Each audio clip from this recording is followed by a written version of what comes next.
Hey guys, Jared Wesley here of Live Traders, and it is that time of the week. It's lecture time, and this week's topic is, what is trading? I know what you're thinking. What is trading? Are you kidding me? I'm not going to sit around and listen to that. I know what trading is. I'm a successful trader. Do you? So we're not just going to talk about what is trading. We're going to dig deep in some charts and see if you know the difference between what a good trader would do and what a not so good trader would do. All right. So a couple text slides, but mainly chart slides. All right. So it's a very good lecture about what really is trading and what does good trading look like. Okay. So if you like these videos, hammer that subscribe button, click that like button, do a brother a favor. I'm Jared Wesley of Live Traders. Let's get to it.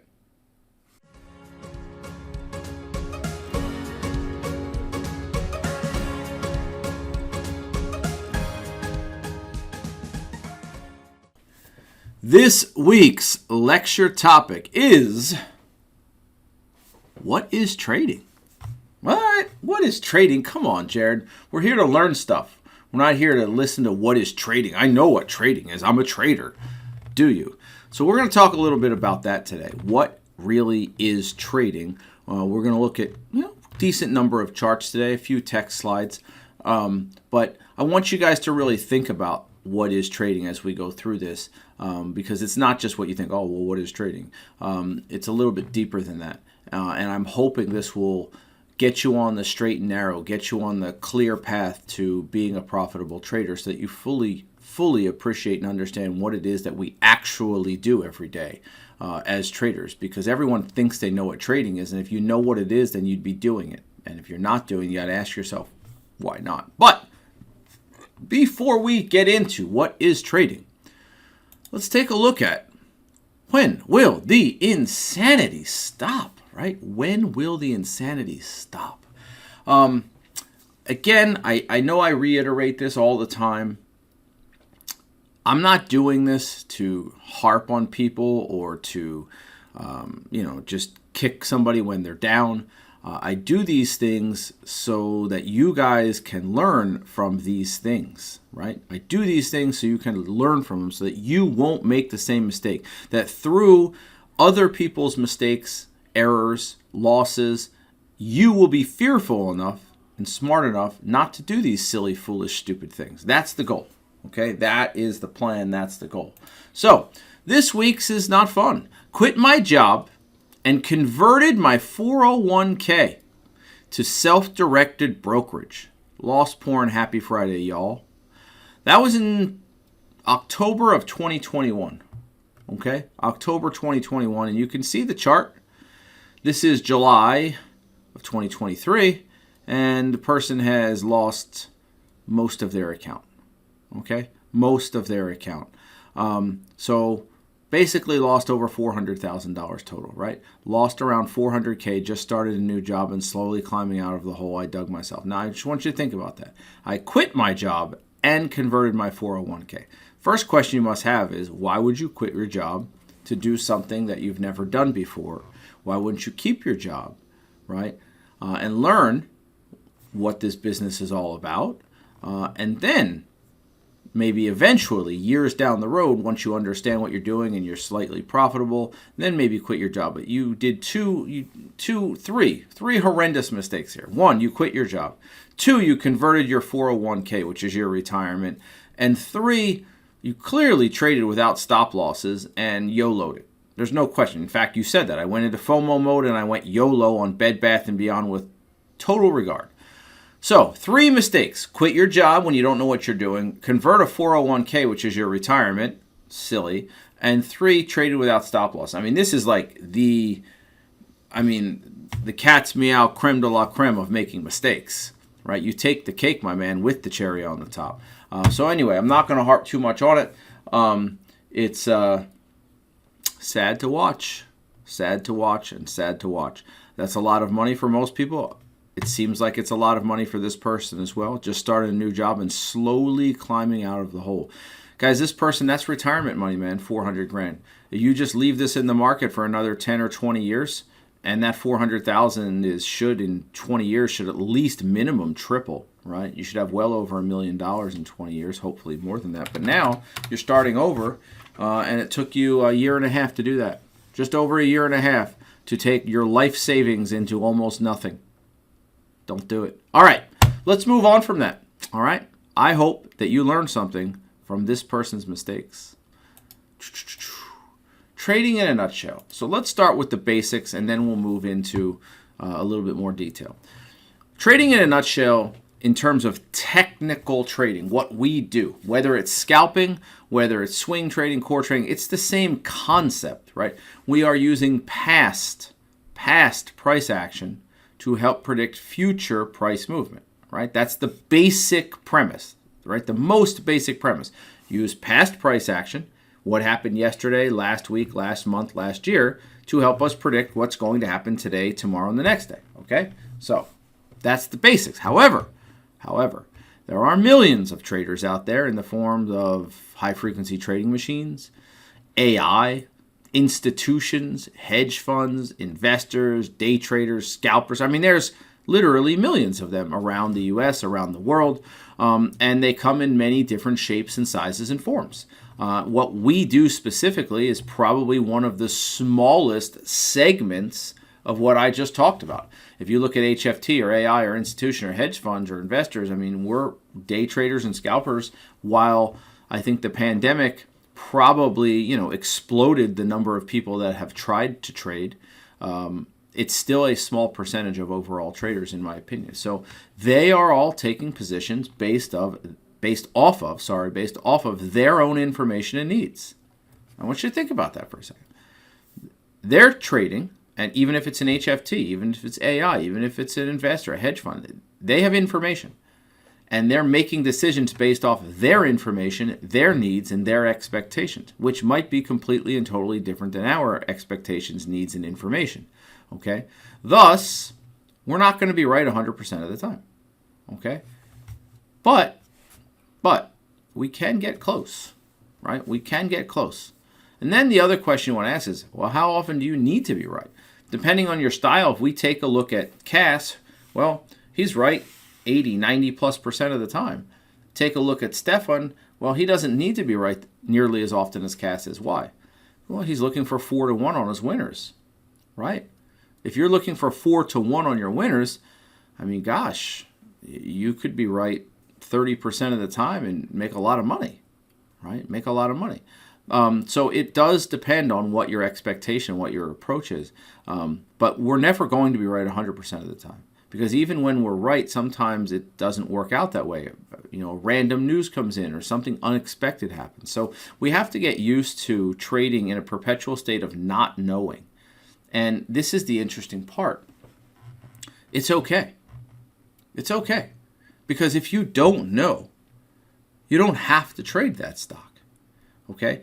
Sometimes you'll get into a position with knowledge. And the knowledge is, hey, I looked at everything. I looked at the time frame. I looked at the market. I looked at the stock. I looked at the gap. I looked at the bottoming tail. I looked at the volume. I looked at everything. And because of everything I saw, the past price action is helping me predict the future. I'm going to predict that this stock goes higher over the next 30 minutes. And you get in it with that knowledge. And 15 minutes in, something might happen. But it doesn't matter.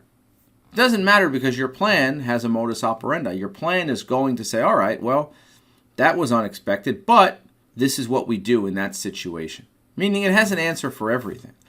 So it is somewhat a perpetual state of not knowing, but our goal is to find the segments where we do know. Does that make sense? Like, there's going to be a lot of stuff you look at where you just go, I don't know. And this is why I always find it humorous, amusing, when someone in the outside world says, you tell them you're a trader, like, hey, by the way, do you have any advice on Netflix? Do you have any advice on JP Morgan? And I'm like, no. And they look at you like, well, aren't you a trader? Yeah, that's not what I do, though. I'll look at the chart and I'll tell you what I think of it. And if I don't like what I see, I don't have to trade that chart. I'm not forced to do that. I have thousands of other choices. And I'm sure I can find one of those choices that I have a high probability of confidence, a high level of confidence. And if I do, then I know for at least 5 minutes or a day or 2 or 3. All right. So Excuse me. So you will have a lot of not knowing. I mean, the vast majority of charts we look at, we don't have a great edge. We don't know, right? So we're going to use technical analysis to gain an edge and to build confidence. But remember, only when there is an edge. And that's really the important part. You see, a lot of traders think there's an edge when there's not, or they feel like if they don't know, they need to know. You don't. You can just move on to the next stock, right? Take the easy money. Don't sit there and try to make something out of nothing. Or if they get into something, all of a sudden they need to know everything about it. You don't. You got in for a specific reason. Let your trading plan take care of the rest, okay? So it's just one of those things that while it looks very simple, when you read all this, I'm like, well, duh, Jared, what are we actually learning here? You're learning to tell yourself, to give yourself permission to say, I don't know. And it's okay to say, I don't know. Give yourself that permission. Because when you do know, you'll act upon it. And when you don't know, you won't. And most of the time, most of the charts, you won't really have a great feeling about them. You'll just look and go, I don't really like that. I'm not sure about that. Next, that's fine. That's fine, okay? Candlesticks. This is a foundation of what we do, right? I mean, those little red and green candlesticks, they're pretty much everything we do. They tell us how other traders, investors, hedge funds, they tell us how they've already acted. Factually. Hey, it went up. Hey, it went down. Hey, it went sideways. Hey, it did so with commitment, huge volume. That's a fact because it already happened. It's easy, right? That's the 2020, hindsight's 2020 part, right? As well as what their current beliefs are in the time frame we're looking at. And you can see that happening in real time. So now, if we know what happened in the past and we have a pretty good idea what's currently happening, we only have one job left, and that's to try to predict the future. And then again, depending on your expectations, will depend on how far forward you need to predict the future, right? If you're a core trader, you might need to predict the future for a few months or longer. If you're scalping something on a 1-minute chart, you might only need to predict the future for the next 30 seconds, the next 2 minutes, right? So depending on expectations and time frame is dependent on how long you need to predict the quote-unquote unknown.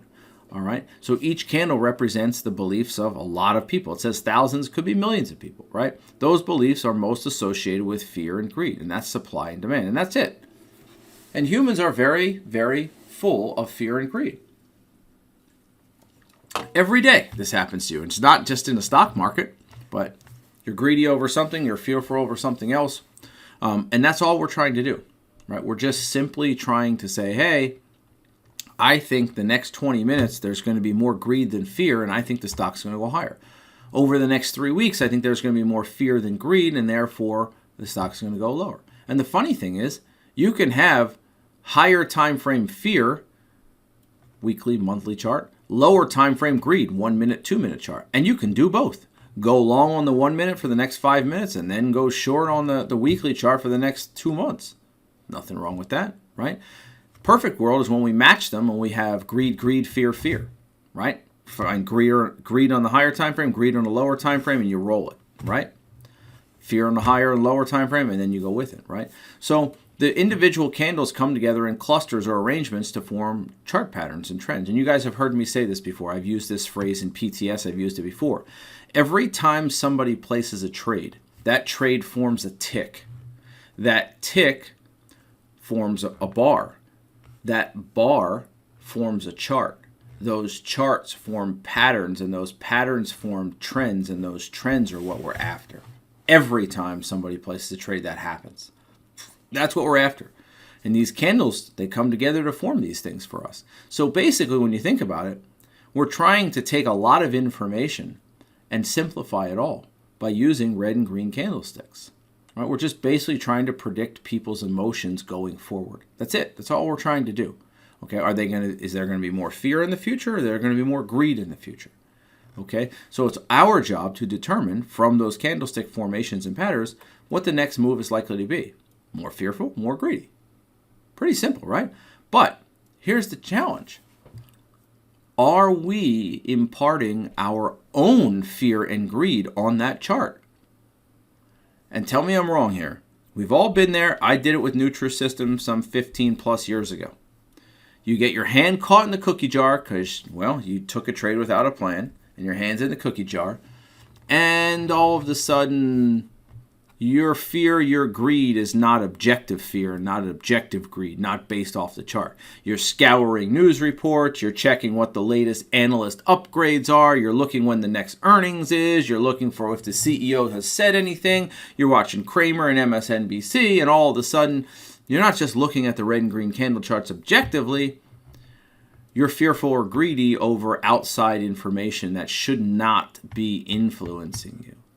So the point simply is you're trying to find confirmation bias, and that's not good, right? It's okay to try to confirm what the chart is saying as long as you're reading it objectively, right?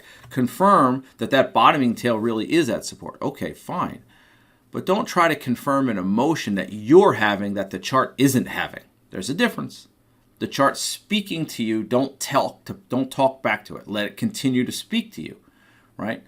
So you have to be very objective, right? And if you can be objective, you can read the future pretty well. One of the problems I see in traders is they are far too subjective, right? So we need some more clarity in the approach. So when you think about that, subjectivity could be a lot of things. It could be the mood you're in today. You're overly confident. Subjectivity could be an indicator, right? Subjectivity could be on, I don't know, maybe last night you listened to Jim Cramer. Tell me you haven't done this before. Don't lie to me. You listen to Jim Cramer and he's really hot on Apple. And you're like, well, God, I'm going to take a look at Apple tomorrow. It's got to be a good stock. And it doesn't have to be Jim Cramer. It could be anybody. You could be driving home, listening to the radio, and you're like, oh my gosh, there was an oil spill off the coast of Florida. And you immediately go, I'm going to short ExxonMobil. Really? Now, that may or may not be a good decision, but base it off the chart, right? We've seen bad news go higher, good news go lower, etc., and so forth. But we've all done these types of things. Now, somebody might say, well, that's not subjective, Jared. It's objective. There was an oil spill. Well, you listened to a 5-second clip on the radio. How much information did you really glean from that? Okay? So my point simply is, before you put your hard-earned money into anything, especially into a trade, make sure the information that you're receiving is objectively based. Okay? And we typically use the charts for that because human beings, I know, sit down for it. It's a shocker. They lie. They just do. Human beings lie. Okay? And we saw that over the last 3 years. They just lie for money. And we're all guilty of it. We've all done it. We lie for money. Okay?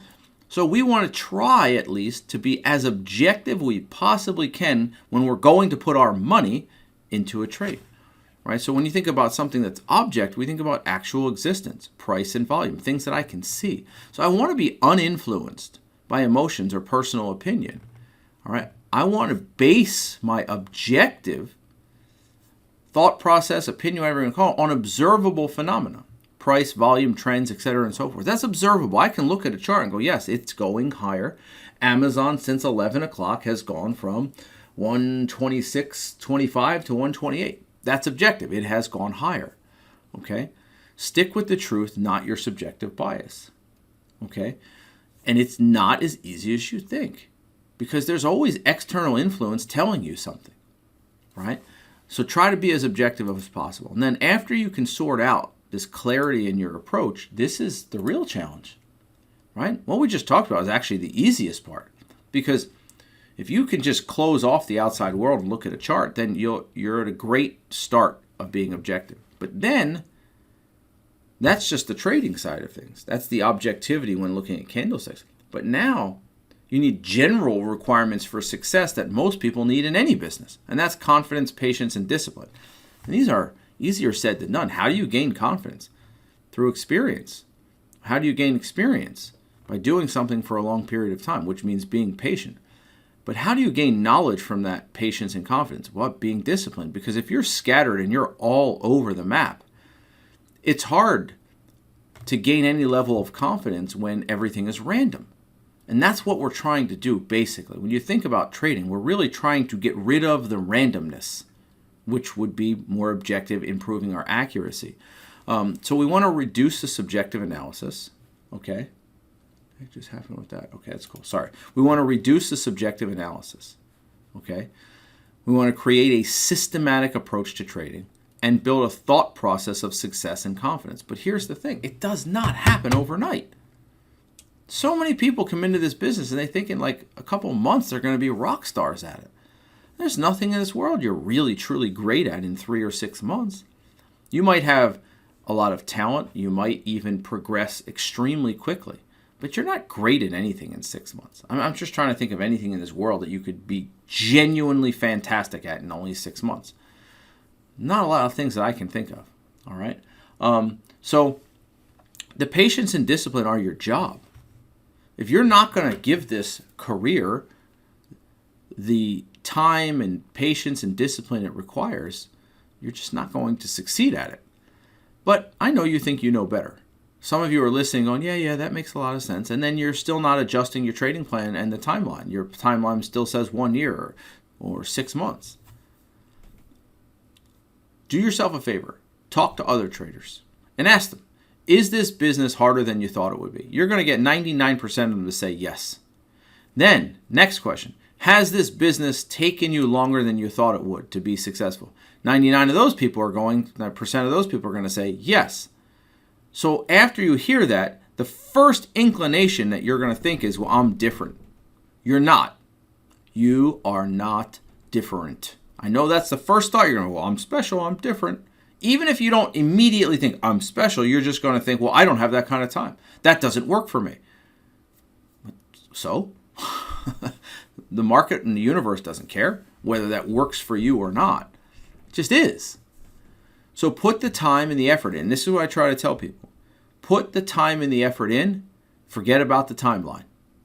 It will happen when it happens. And if you want it bad enough, you'll never give it up. It may take you 1 year. It may take you 6 years. It may take you 10. You may be Aaron and 3 years in, you're crushing it.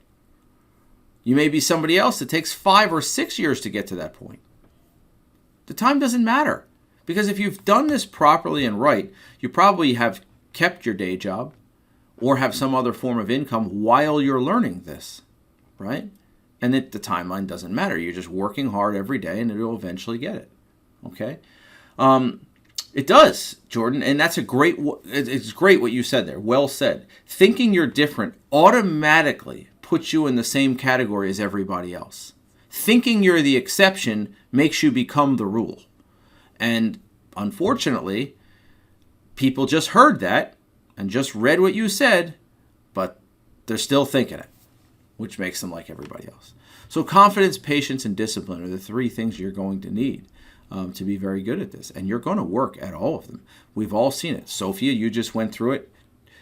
Confidence was tested the last couple weeks, right? And we said, this too shall pass. And we said, if you continue with the discipline and the patience, the confidence will come back around because the losing streak will end. They always do, right? And now your job is, what have I learned from it? That one, it's possible. That's number one. Hey, it's possible for me to have a 1 or 2 or 3 week losing streak. It's possible. Okay, so it shook your confidence. And now you think, hey, if I bounce back from this, you're probably going to have more confidence, but also more objectivity because of what happened to you. So you're learning from it. You're getting better. And that's the experience aspect of it, okay? So just, when you think you've learned everything, that's the day the market comes in and says, let me teach you one more lesson. And trust me, there's a lot of those, quote, one more lessons to be learned, all right? So the chart, guys, is unbiased. We've seen this chart a million times. Higher high, higher low, higher high, higher low, higher high, higher low, higher high, higher low, higher high, higher low. There's a orange trend line riding up. There's a rising 20-period moving average rising up.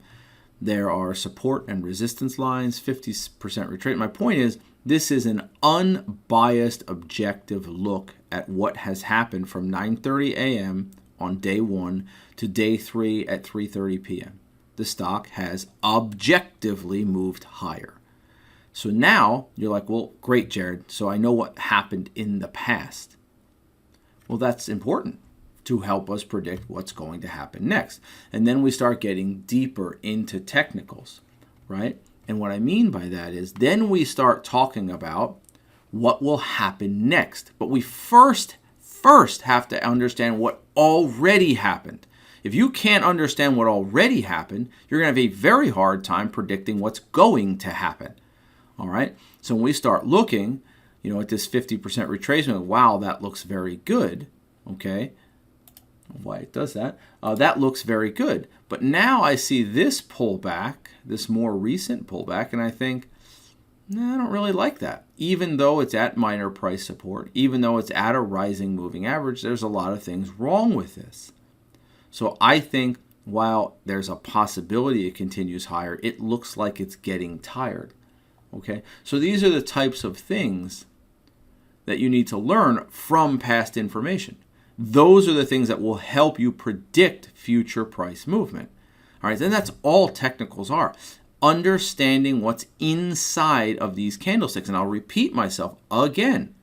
Every time someone places a trade, that trade forms a tick. That tick forms a bar. These red and green candlesticks, those bars form charts. Those charts form trends, and those trends form our biases and patterns.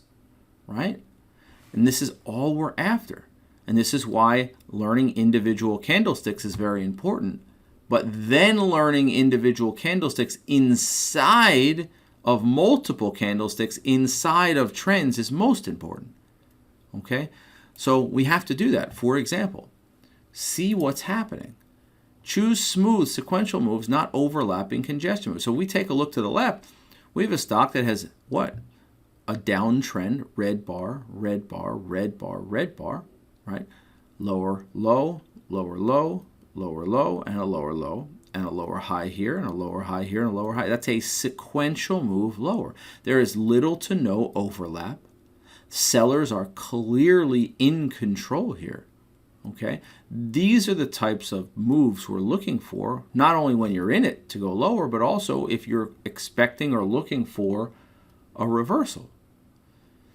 Because if there's overlap, if we're on the right side now, excuse me, we have a red bar and a red bar, but after the first two red bars, we're getting a lot more overlap, congestion. Congestion suggests a tug of war. Buyers and sellers are fighting. Whereas on the left side, sellers are clearly winning. It's not that buyers aren't trying. It's just that they're not making an impact. They're not making an impression on the sellers, and the stock just tumbles. But on the right side, we have these bars that are overlapping, nearly 100% for one of the bars. And you look at it and you're like, wow, there's clearly a tug of war between buyers and sellers, and the buyers are having a much larger impact than I expected. Now, to be fair, that doesn't mean the stock can't go lower. It can be very choppy and still go lower. But that's not a chart you want to trade because the information there is too choppy, right? Just like the chart. You're not getting a clear enough picture. And the beauty of trading is you don't have to trade it, okay? You don't have to trade it. You can say it one more time. You don't have to trade it. Move on. I get annoyed when I see traders just stuck on a stock. You're like, dude, move on. There's not much there. The worst thing that can happen is when they're stuck on a stock that's garbage, they take it and it works. Right? It confirms what they're doing. And in their mind, it confirms what they're doing is right, when in reality, it's wrong. But the goal here is to stick with the smooth sequential moves higher and lower, right? Because when they move lower smoothly, they create void back up. When they move lower or higher, overlapping, congested, things of that nature, it makes it much harder to break through those areas. These are much less predictable when they're sloppy and overlapping. And again, you're all saying, I know, duh, I know. But then you go out into the trading markets in the real world and you don't do it. And then you got to ask yourself, why not? So you take a look at this chart. And we always start with the daily. When you look at the daily, you're like, yeah, yuck, poo-poo. That doesn't look so good. So why would you mess with this stock? And this is what people do. They look at a sloppy daily like, well, maybe I can thread the needle. Why, ego? Maybe somebody else mentioned the stock, that need to be right, those types of things, okay? So you just have to continually tell yourself, quality or nothing, quality or nothing, quality or nothing, and get yourself into that unconscious competence, that habit of, if it doesn't give me exactly what I want, I just won't trade it. I know there are times you get close to getting exactly what you want, and then that's the biggest temptation, right? The biggest temptation. And then occasionally you'll be tempted, you'll give into the temptation, and it'll work, and that's the worst thing that can happen to you, right? So you take a look at this daily, then you take a look at the 60. You don't want to touch this thing unless or until what? It breaks out of a range and gives you what you want. But otherwise, you're looking in this over the last 3 days here, and you're like, wow, look at this 60-minute chart. Overlappy slop. Next day, overlappy slop. Next day, wide range green R breaks out. Maybe there's an opportunity to buy in here, maybe. But leading up to that, there's just, it's garbage. You don't have to do this. Why put yourself through that? Okay? And I hate using this analogy, but I think it's a decent analogy. It's like when people get into a relationship and they're like, but I can fix him. I can fix her. Why do you want to be with somebody early in a relationship that you already need to fix? That's work, man. Just meet somebody that's really cool and you're like, wow, we click. This is great. Not somebody's like, yeah, I could probably fix her. I could probably fix him. I don't want to have to do that. That's a lot of work. I want to make money, and I want to make it as smoothly and painlessly as possible, right? Without having to be dragged through the mud to make it, right? Keep it simple. Keep it objective. So you take a look at this daily chart, and you see up in here, you see a lot of overlap, right? You see a lot of overlap right here. First, 5 bars of this daily chart. That's a tough chart. When it starts selling off and you start seeing confirmation, big wide range red bar, then a bottoming down, then you start seeing some green. Then it's time to drill down and note the bottoming tail. See this orange line? Now come over here and you see, oh, there's the bottoming tail here. There's the double bottom retest. Now I have something here, right? But know the expectation. The expectation is, well, there were sellers up here at 121.50. So they're probably going to come in again. So if I choose to take that little double bottom scalp at 119, I'm going to be out at 120, 121. And then it pulls back and then goes higher. Now you have a different thought process once the double top is broken. You had a relatively smooth pullback, so the move back up should be relatively smooth. So I get to about 125, and then I get all kinds of junk and congestion. But then you get a little buy setup. And where's the buy setup happen? First pullback after an initial breakout is the safest place on the chart. That's a first pullback after an initial breakout. I see possibilities at 119. I see possibilities at 122, right? This is how you trade. But stay away from this overlappy slop all the way to the left. Stay away from the junk, right? Now, again, might you see a little double bottom, be able to nibble something quickly? Sure, if you're an experienced trader, there's something there. If you're a newer trader, that's not enough for you to get out of this bad boy. Wait for your pitch is basically what I'm getting at. Wait for your pitch, okay? The business is challenging. Don't make it harder than it is, okay? So let's take a look at this. Volume. Let the chart speak to you. So I have 1, 2, 3, 4, 5 here, okay, and a bunch of arrows. Excuse me. So we take a look at number 1. Volume spikes as traders buy the gap down. Note, the stock gapped down. See this red bar over here, and then the gap. Okay, you can see those two blue lines, and then the gap. But there's a big time volume spike. That should make you go, Now, I'm not suggesting or telling you that on this particular day you should have bought it. Maybe you should have, I don't know, because I'm not drilling down, but you take a look at this and you're like, okay, massive volume spike. pulls back, bounces to the prior high, pulls back, bounces, pulls back. But the one thing we can see is, give or take $49, $50, this thing seems to be struggling to go below this point. But it is also riding the declining moving average.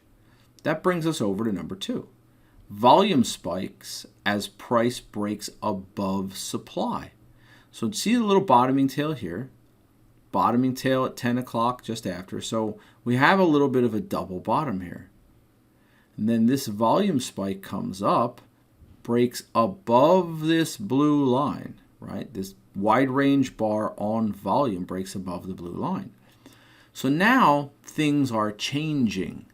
You're looking at this chart and you're going, this stock really should have gone lower, right? It should have. Declining 200 period moving average, declining 20 period moving average, okay? Gap down, should have probably continued. Now, granted, I don't have the higher time frame to the left. Maybe there's a huge support area here. But the fact from what we're seeing is it didn't go lower. Buying the double bottom here could be challenging because it didn't bounce all that much. It did fail where it was supposed to fail. So I don't know that I want to buy this thing right here, right there just before the number 2. But when I see this bar right here, this wide range green bar on volume, and I see bottoming tails, bottoming tails, I'm looking at this like a wedge. Literally looking at that like, I could probably sneak in here at 51.50, but if I really wanted to be patient, 52 seems to be an obvious area for multiple reasons. 1, double bottom, okay? 2, volume spike with a wide range bar that breaks prior resistance. Let's do that again. Volume spike with a wide range bullish bar that breaks prior resistance. Next, stock consolidates in a relatively narrow range on what? Volume decreases as price bases in the upper 50% of the breakout bar.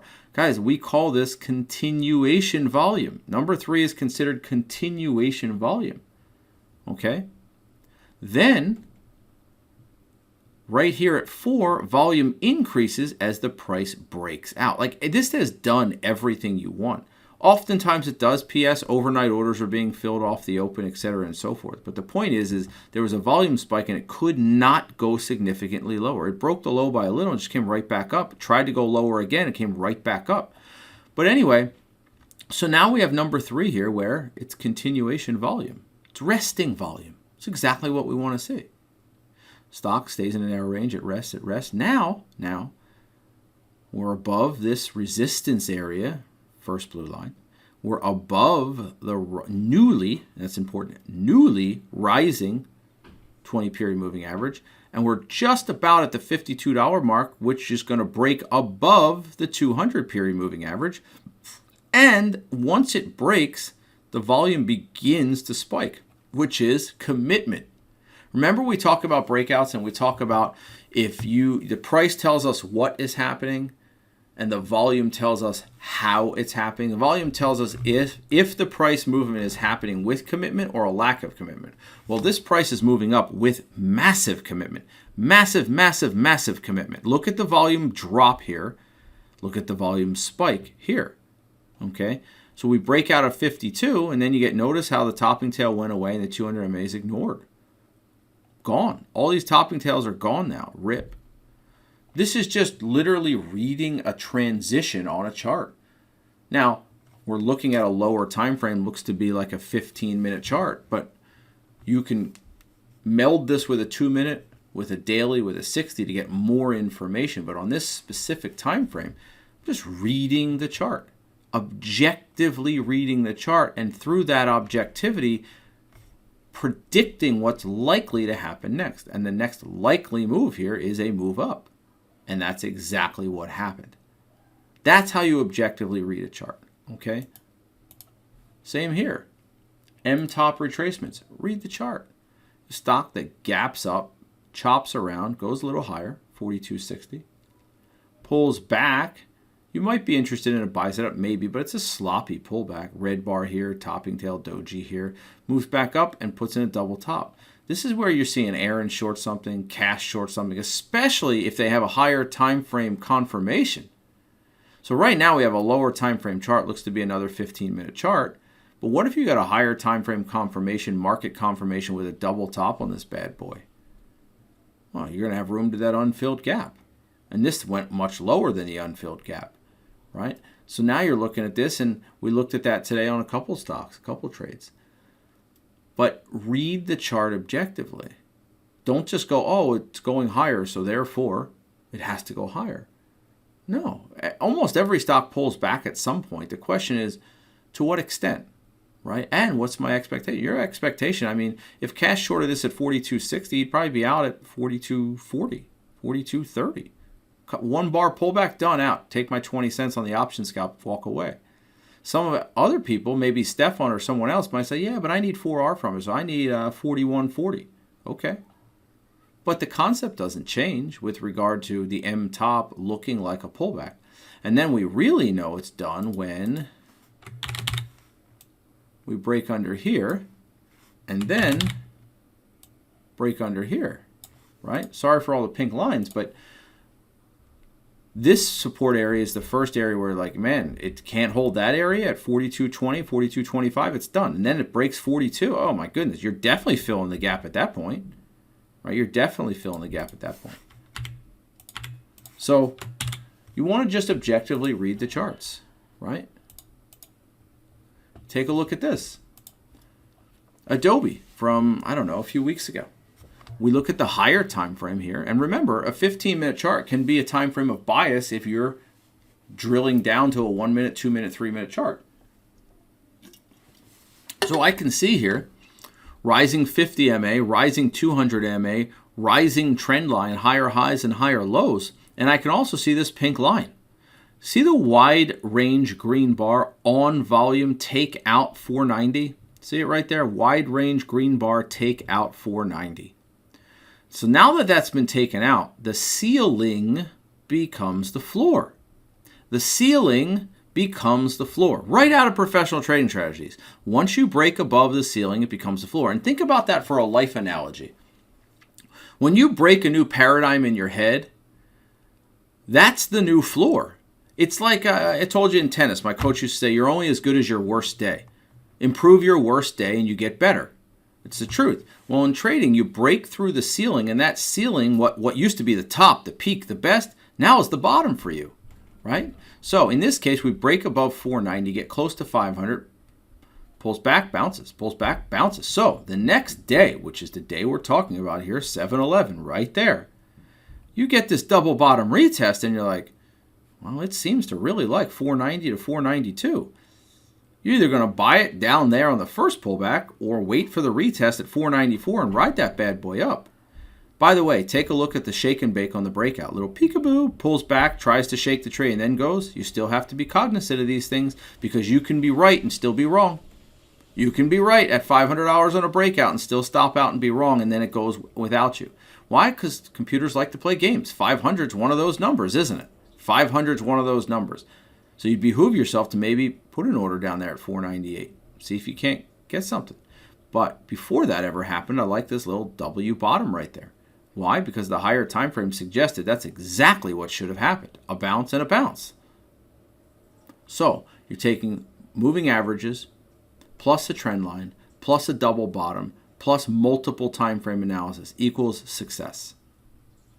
That is what trading is. An objective approach to making money using candlesticks. Okay? So I hope that you guys, while some of this for you guys is like, oh, well, yeah, I know most of that. I want to reconfirm it. I want to, quote, reintroduce it because you've all been introduced to it before. I just want you to rethink what you're doing each and every day. Don't get so far ahead of yourself that you forget the basics. If you ever notice, guys, in almost every sport, a hitter goes through a slump, baseball hitter. A basketball player has a tough game. A golfer's not swinging well and misses the fairway. What do they almost always tell them? Go back to the basics. Go back to the fundamentals. There's something that you slightly changed or tweaked without knowing you changed it or tweaked it, and it's affecting what's happening. It's one thing if you knowingly change something because you're working on it. But when you don't and something bad happens, usually it's because you changed something you didn't realize it. It wasn't a conscious change. So I'm trying to get you guys to consciously rethink about your trading and say, hey, am I making sure I'm doing the basic fundamentals? And I don't like to use the word fundamentals in trading because people think fundamentals. I'm talking about technical charts here. But I make sure you guys are doing the basic things. Okay? They're very important and often overlooked, especially if you're winning because you're like, well, whatever I'm doing is working. But maybe you're just getting lucky possibly and you're not actually sticking to the basics. Right? And this is why I always tell people, when you learn something, learn it well, learn it proper. Get that education first. Get that golf lesson first, because it is so easy to develop a bad habit.